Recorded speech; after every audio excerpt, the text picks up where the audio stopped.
yang mana dijadwalkan pada pukul 19.30 waktu Indonesia Barat. Tadi berdasarkan informasi yang kami terima, memang sejumlah Kiai NU yang diundang ini beberapa sudah ada yang tiba begitu di lantai 8, namun beberapa juga ada yang belum hadir begitu. Bahkan jika dapat kami ceritakan tadi ketika kami tengah persiapan untuk melakukan laporan kepada Anda, tadi ada sejumlah Kiai begitu ya mulai datang untuk menuju ke lantai 8. Adapun untuk pertemuan tertutup ini masih belum dapat dijelaskan secara pasti begitu ya oleh pengurus besar NU terkait apa isi dari pertemuan ini. Namun untuk pertemuan ini pun disebut merupakan silaturahmi alim ulama begitu. Namun dapat kami sampaikan di antara 76 kiai atau ulama NU yang diundang tidak ada dari Rais Am PBNU, yakni Kiai Haji Miftahul Akhyar begitu. Dan untuk pertemuan ini pun juga masih belum diketahui ya untuk pembahasannya apa, namun tadi kami awak media diminta untuk menunggu di lobi dari kantor PBNU untuk nantinya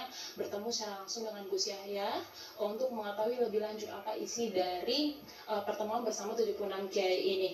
Dan untuk pertemuan ini pun juga sebagai informasi kembali memang dilakukan setelah Ketua Umum PBNU ini melakukan rapat koordinasi dengan sejumlah pimpinan wilayah NU, dan kami pun juga sama-sama akan menunggu begitu ya Tiara dan juga pemirsa terkait apa isi dari pertemuan Gus Yahya dengan 76 kiai ini. Sementara kembali ke studio Tiara. Baik, terima kasih atas laporan Anda, Rindi Salsabila langsung dari kantor PBNU Jakarta. Selamat bertugas kembali. Saya akan kembali ke Kiai Taufik. Kiai, baru saja kita dengar sama-sama ya bahwa pertemuan antara Gus Yahya dan juga sejumlah tokoh NU ini tengah berlangsung sekalipun tidak dihadiri oleh Rais Am, dan pertemuan tersebut ini berlangsung secara tertutup. Apa yang saat ini sebenarnya sedang dibahas, Pak Kiai?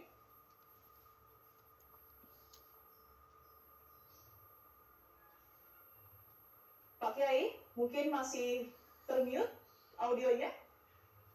Ya, saya secara pribadi tentu tidak tahu apa yang akan dibahas, tapi jelas saya meyakini bahwa akan dibicarakan bagaimana mencari jalan keluar terbaik dari ketegangan yang ada.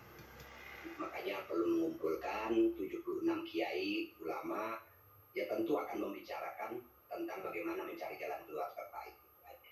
Baik, Pak Kiai, tapi apakah benar adanya isu manuver terstruktur yang kemudian ini terjadi untuk mengganti ketua umum sebelum nantinya akan digelar adanya muktamar, Pak Kiai? Sebetulnya ini kan kebetulan aja, memang muktamar akan digelarkan kalau menurut jadwal itu sekitar tahun depan lah, tahun 2026 atau bahkan tahun 2027. Sebetulnya belum tentu juga, tapi orang berspekulasi dikait-kaitkan dengan akan adanya muktamar. Sebetulnya tidak, cuma kebetulan aja dinamika yang ada sekarang ini memang sebetulnya jauh juga ya waktunya ke muktamar. Muktamar minimal 1 tahun lagi, itu minimal gitu.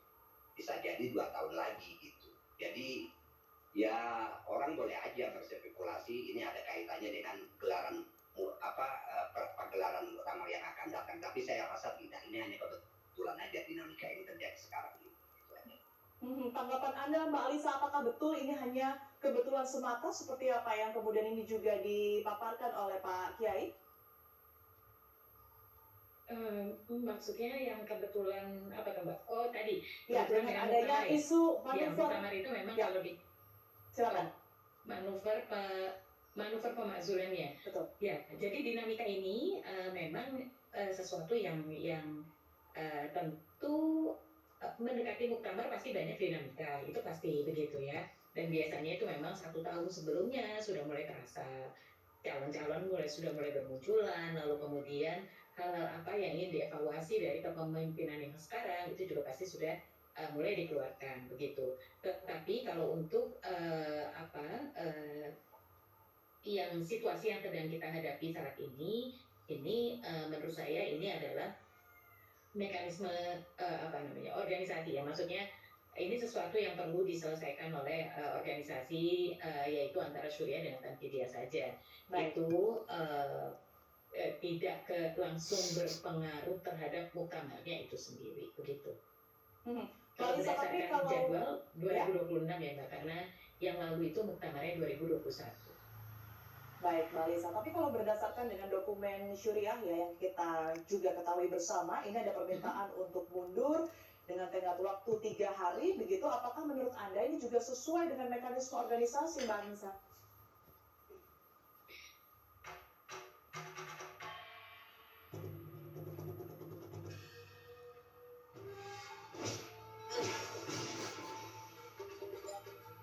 Bayar lebih aman dan tetap di tangan.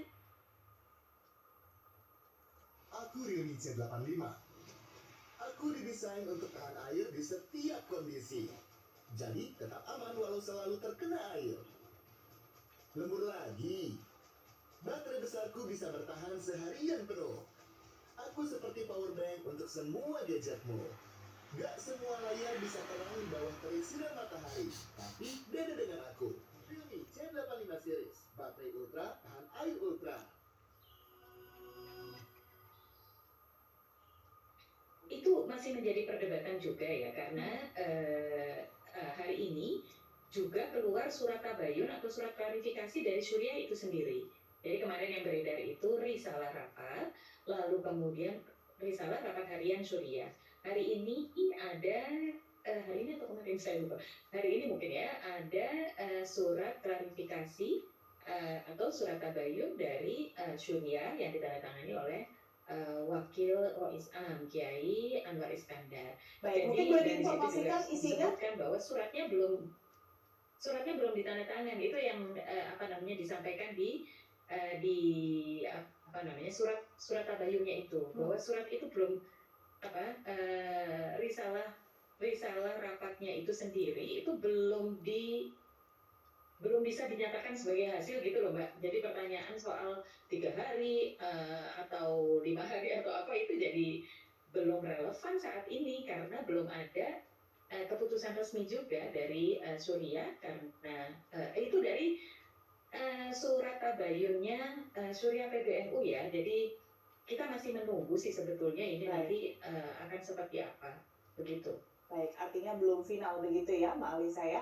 Saya kembali ke Pak Betul. Kiai. Pak Kiai, sebenarnya kalau kita melihat adanya isu-isu konflik yang terjadi sekalipun ini belum terkonfirmasi begitu ya secara menyeluruh apa yang sebenarnya terjadi, apakah ini juga bisa dijadikan sebagai indikator krisis kepercayaan dalam kepemimpinan dari Gus Yahya sendiri, Pak Kiai?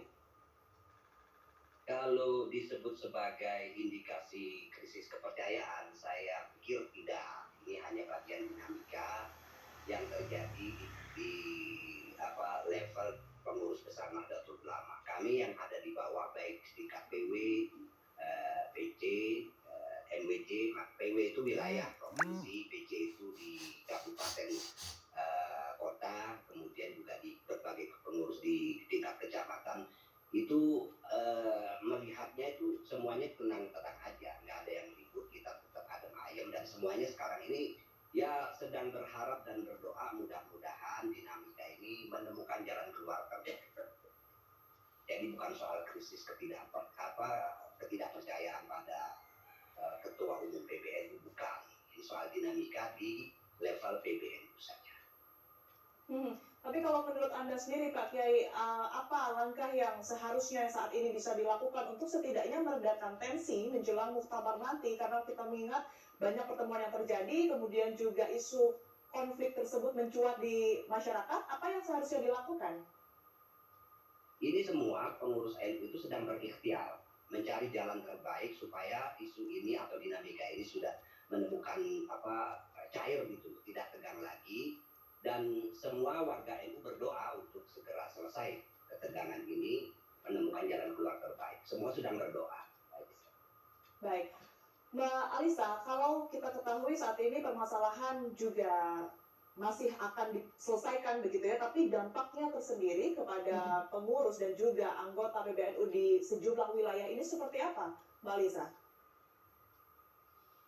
Ya tentu setiap ketegangan pasti akan menimbulkan pertanyaan, lalu kemudian mungkin ada prasangka begitu ya. Tetapi saya tentu saya yakin apa yang saya rasakan sebagai cucu buyut dari para pendiri NU begitu, itu adalah tentu saja kami berharap dinamika ini segera terlampaui dengan baik begitu, sebagai pelajaran bagi NU sendiri untuk maju ke depan. Bagaimanapun sebagai organisasi para ulama memang kita kalau di dalam NU sendiri kita juga selalu menggunakan apa namanya diktum atau kaidah perbedaan pandangan para pemimpin itu justru rahmat bagi pengikutnya begitu, asal bisa dikelola dengan baik begitu. Jadi kami sangat berharap perbedaan pandangan yang ada di antara baik dari Suriah maupun dari Tanfidiyah itu bisa diselesaikan dengan baik, dengan tabayun, dengan islah. Kita kembali ke tujuan utama didirikannya Nahdlatul Ulama, yaitu untuk kemaslahatan bersama. Itu yang kami harapkan, dan kami yakin pandangan-pandangan yang berbeda ini nanti kalau sudah ditabayunkan akan ketemu titik-titiknya, persamaannya ada di mana. Kalaupun ada perbedaan, selainnya itu kemudian perbedaan itu disikapi bagaimana, dengan musyawarah gitu, dengan istilahnya muasyarah bil ma'ruf atau saling berlaku baik antar kedua belah pihak. Itu yang kami harapkan, Mbak, karena Jam'iyah atau organisasi NU ini kan membawa jamaah yang sangat besar ya. 40 lebih dari 40% warga Muslim di Indonesia mengaku dekatnya dengan NU gitu. Karena itu tanggung jawab kita kepada jamaah itu juga besar. Jadi bukan hanya antar pengurus saja, tetapi juga jamaah yang besar ini yang harus selalu dipertimbangkan begitu. Baik, saya ke Pak Kiai, apa yang seharusnya juga dilakukan ya konkretnya? Sekalipun tadi sudah dijelaskan berbagai musyawarah dan juga ikhtiar tengah dilakukan, tapi upaya untuk agar isu dari permasalahan elit ini tidak sampai nantinya ke para jamaah yang ada di sejumlah daerah, Pak Kiai. Ya, yang jelas kalau pengaruh ke jamaah itu cuma sebatas bahwa mereka bertanya-tanya apa sebetulnya yang sedang terjadi. Maka proses tabayun atau klarifikasi yang saat ini sedang berjalan itu sangat penting. Sehingga nanti kita menemukan jawaban-jawaban yang pas untuk kemudian mencairkan suasana yang tegang. Dan insya Allah itu kita akan menemukan. Karena kita yakin atau kami yakin bahwa mereka yang duduk di kepengurusan PBNU baik di jajaran Tanfidiyah ataupun di jajaran Suriah itu orang-orang yang arif, bijak, yang kalau sudah bertemu klarifikasi akan sepakat untuk mencari jalan keluar terbaik. Baik, tentu jalan keluar terbaik tersebut juga yang kita harapkan. Terima kasih atas waktu dan juga perspektifnya setelah diberikan kepada kami di Apa Kabar Indonesia Malam, Pak Kiai Taufik dan juga Mbak Alisa. Sehat selalu semuanya. Assalamualaikum warahmatullahi wabarakatuh.